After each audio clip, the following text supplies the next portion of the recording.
Partnerships, community, podcast, friends presented by HubSpot Happy, Tuesday Future Party.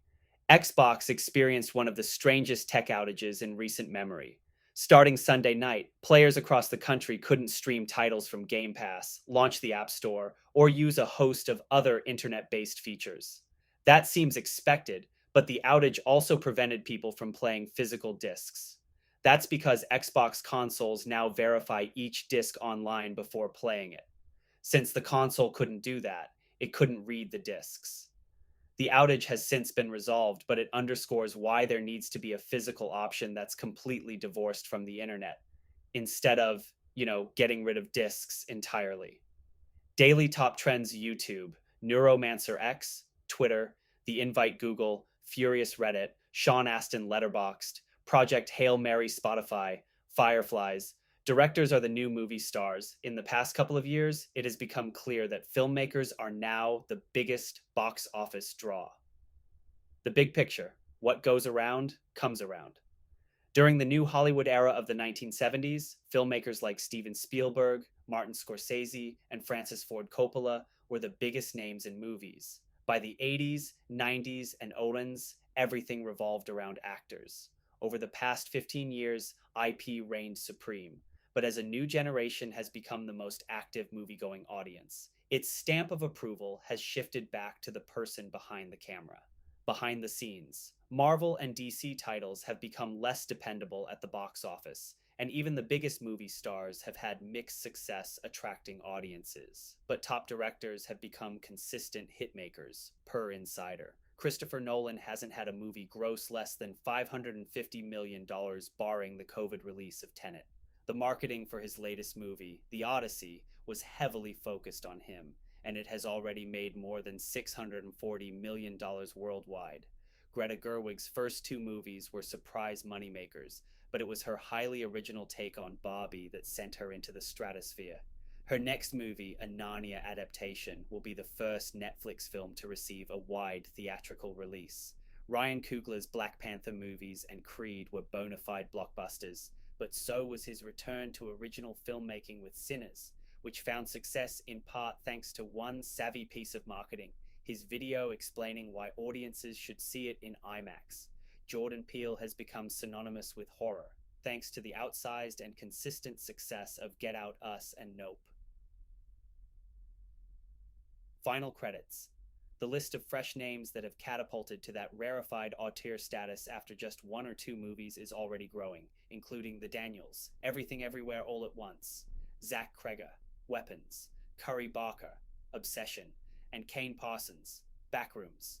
That might be because in an age of AI, young audiences are appreciating the singular, authentic visions of filmmakers more than ever. They're not just excited by their movies, but by their take on the movie. How else does a drama like Oppenheimer make almost $1 billion at the box office and sweep the Oscars? Coming soon. Knowing that they're the draw, A-list directors may take more chances on filling original movies with no-name actors, allowing those fresh elements to fuel the mystery surrounding what they're making. Together with HubSpot, put your brand. In the conversation, search has changed. Buyers are asking AI questions and getting direct answers. That means the brands that show up in those answers are the ones that get considered. That's why your company needs HubSpot AEO. It gives you brand visibility scores, prompt tracking, citation analysis, competitor share of voice. HubSpot AEO brings it all together in one place, so you can see how often your brand appears in AI queries, the context in which it's cited, and exactly what to do to increase your visibility. Stop guessing. Start optimizing for the channel that's already shaping buying decisions. Get started for free. Microsports, Chase. Microdrama, Heat. A new social-first sports entertainment company called World One is reinventing sports for the vertical video era. Why it hits. The popularity of vertical video feeds is creating a new way to interact with sports, entertainment, and talk shows.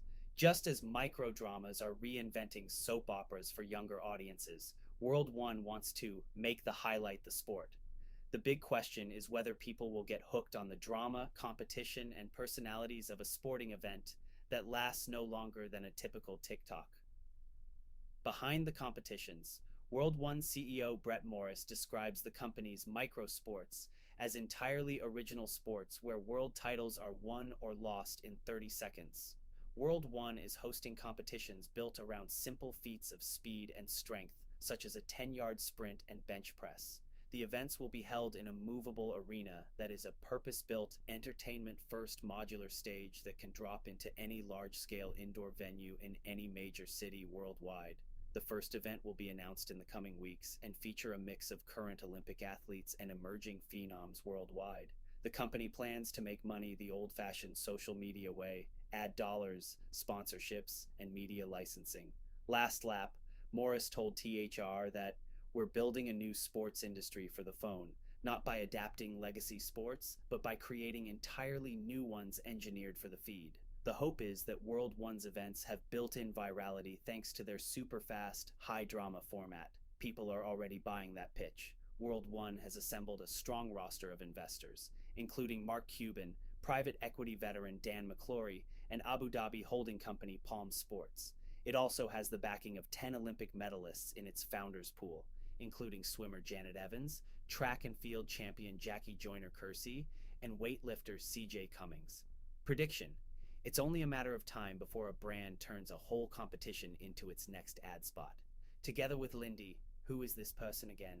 You've had that moment, walking into a call, scrolling through old emails, trying to remember what you promised.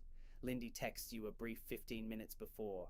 Attendee context, past discussions, open items, talking points, all pulled automatically. Try Lindy free. Try free today. Deep dives. Read the interview chats with rock legend Mick Jagger about his legacy with the Rolling Stones and the possibility of retiring from live touring. Listen, strictly business chats with Madison Wells, heads Gigi Pritzker and Dan Steinman about being patrons of every art form.